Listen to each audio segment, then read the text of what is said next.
Bonjour à tous, aujourd'hui je vais vous parler d'un tarot que j'ai depuis très longtemps et c'est certainement un des tarots que j'ai le plus utilisé. Alors il s'agit du Manga Tarot, je vous montre les deux côtés de la boîte, qui est édité par Lo Scarabeo, une société italienne. Donc typique de Lo Scarabeo, une petite boîte en carton, un tarot pas très cher, avec un petit livre blanc tout petit multilingue, donc il y a une partie française de quelques pages. Néanmoins cette partie est très bien faite. Bon, au niveau de la description des cartes, c'est très synthétique, mais il y a une petite phrase à chaque fois que je trouve bien faite, voilà. Alors, les cartes, je vais vous les montrer après, mais je vous montre... voilà.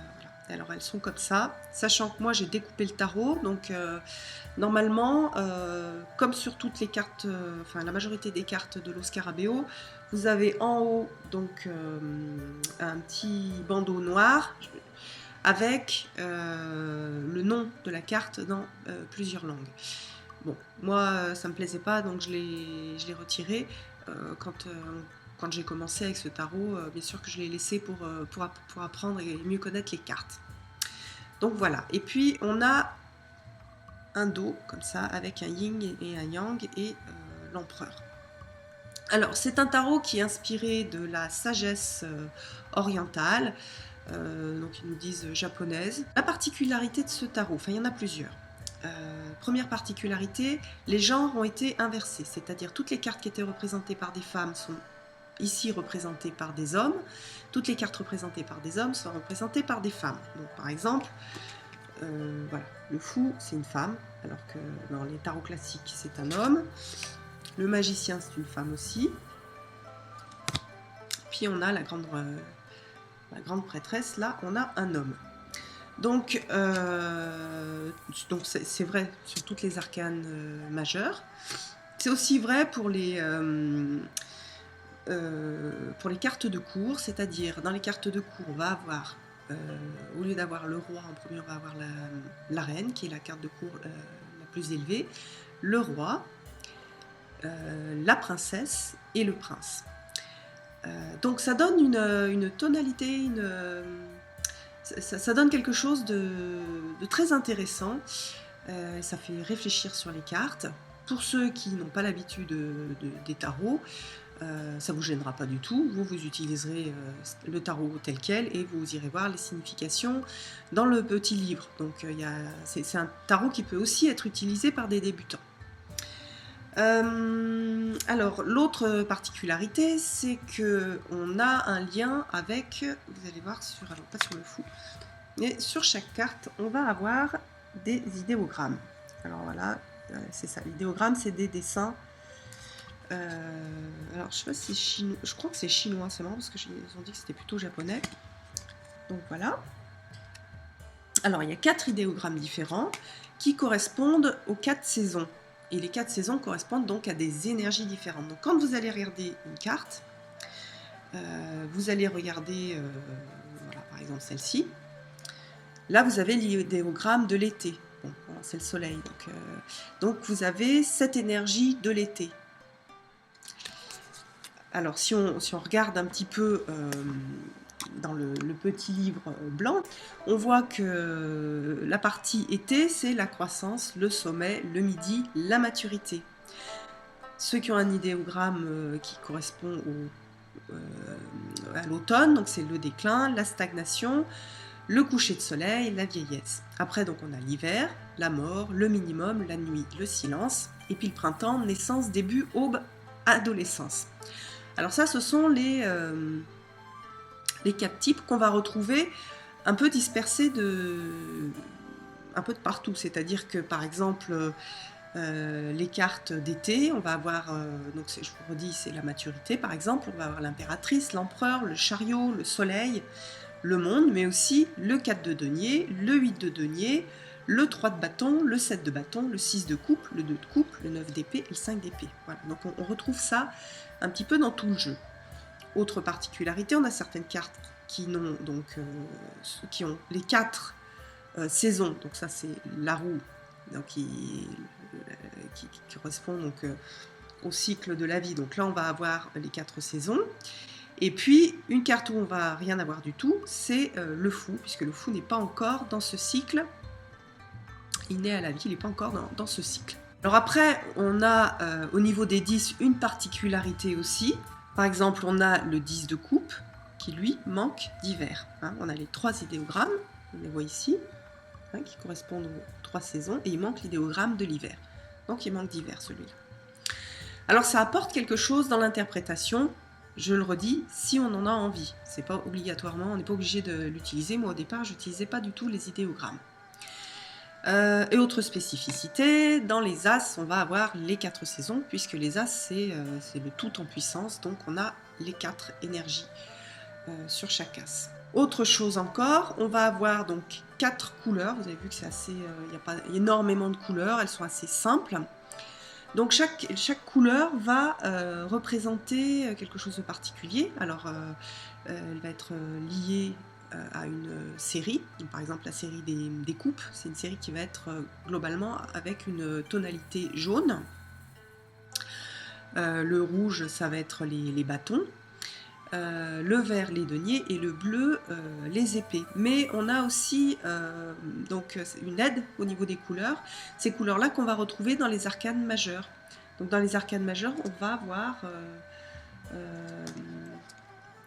avoir par exemple voilà, là, le jugement, avec plutôt une tonalité de jaune. Donc là, on a plutôt quelque chose sur les coupes et les sentiments. On va l'interpréter.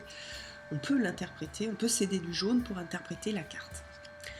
Voilà, donc ça c'est le principe de ce jeu, c'est la structure du jeu que vous pouvez ou non utiliser. Et après, donc on a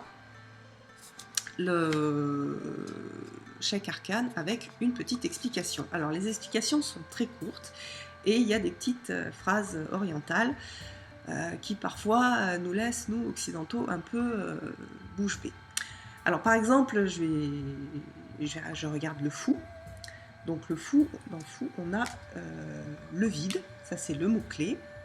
Et puis après, une petite explication. Donc une jeune fille aux vêtements jadis somptueux, désormais en loques, s'approche du bord du ravin.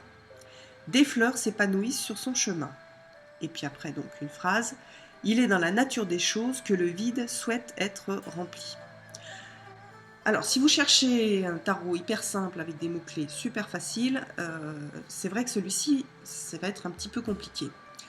Par contre, si vous l'associez à des connaissances de tarot ou à un livre classique de tarot, il est assez riche. Et puis, il a une partie un peu poétique, une partie imagée, qui, moi, m'a beaucoup plu.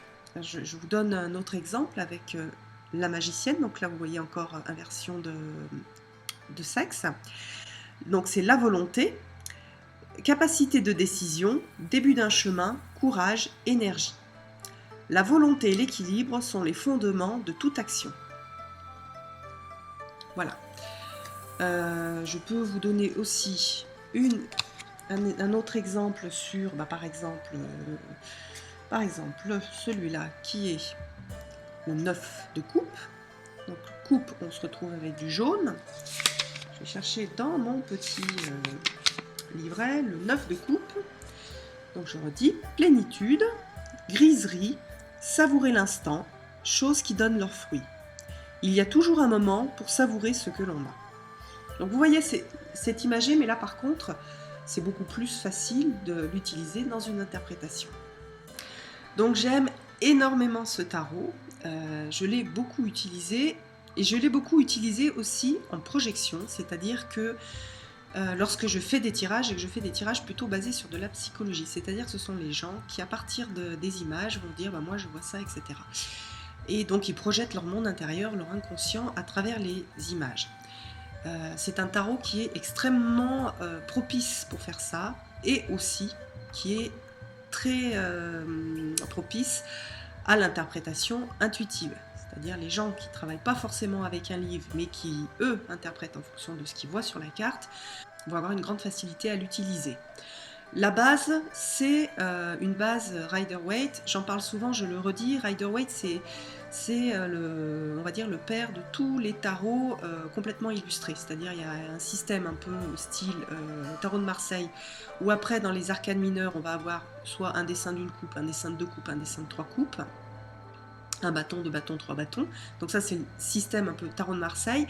Et puis on a ce système Rider-Waite, où il y a une illustration sur chaque carte et sur chaque arcane mineur.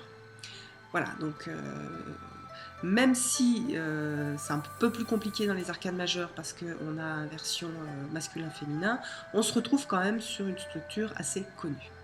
Alors maintenant, je vais vous montrer un petit peu, d'abord les arcanes majeures, et puis je vais peut-être pas vous montrer toutes les cartes, mais quelques cartes des arcanes mineures.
Alors voilà, et puis donc je vous les ai montrés dans l'ordre, hein.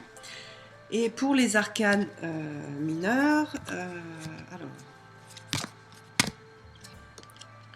voilà, celle-ci elle est assez classique, on retrouve les dessins du Rider-Waite. Vous voyez qu'elles sont, là on est dans la série des coupes, donc elles sont jaunes.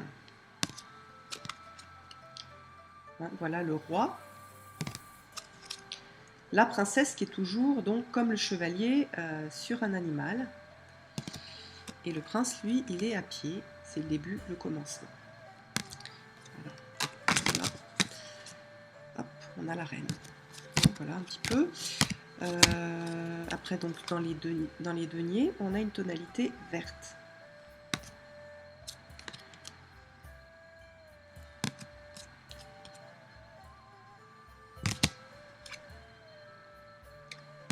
Voilà un petit peu les deniers.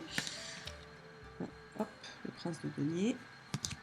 Elle est beaucoup moins active, la princesse de denier, qui elle a son cheval, mais elle n'est pas dessus. Voilà, qu'est-ce que... Alors ça c'était les deniers, et puis celle-ci elle est très belle, on a sur la boîte, ça c'est les bâtons, tonalité de rouge. Vous voyez, même après, une fois qu'on a tout découpé, on peut compter les bâtons, on a le nombre de bâtons sur les images, donc on est pas mal aidé par et la couleur et pour compter. Bon. Je sais que ça fait un peu hurler certaines personnes, mais je sais pas, j'ai fait un blocage, petit blocage sur les titres multilingues. Hop, et là on passe donc aux épées, hein, donc bleu. On retrouve l'imagerie, hein, par exemple là, le 4 d'épée, le repos, hein, le prince, la reine qui fait évoluer une idée. Voilà. Eh bien écoutez, j'espère que cette vidéo vous aura donné envie de découvrir ce très joli tarot. Et je remercie Lou Scarabeo d'avoir eu le courage et le culot de faire un tarot un peu original. Je trouve que c'est super agréable. Je vous donne rendez-vous bientôt pour une prochaine vidéo. Bye bye!